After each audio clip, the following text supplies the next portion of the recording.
বাবা ছাড়া আল্লাহ আপনাকে বানিয়েছেন, ইনজিল কিতাব দিয়েছেন, মৃত মানুষকে আপনি জীবিত করতে পারতেন। আজকের এই কঠিন বিপদের দিনে আপনি আমাদের সাহায্য করেন। আল্লাহর কাছে যে বলেন যেন বিচার শুরু করে।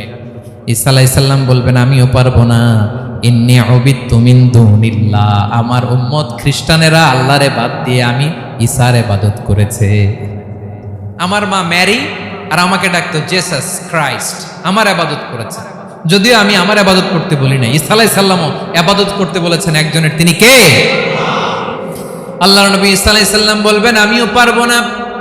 আজকে আল্লাহ অনেক রেগে আছে, আমি পারবো না, তবে একটা পরামর্শ দিতে পারি, একটা সাজেশন দিতে পারি। আজকের দিনে এই কঠিন মুসিবতের কালে, এই কঠিন সময়ে কেউ আল্লাহর দরবারে দাঁড়িয়ে একটা টু শব্দ করার ক্ষমতা কারো নাই, একমাত্র আখিরি জামানার পয়গাম্বর বিশ্বনবী মুহাম্মাদুর রাসূলুল্লাহ ছাড়া।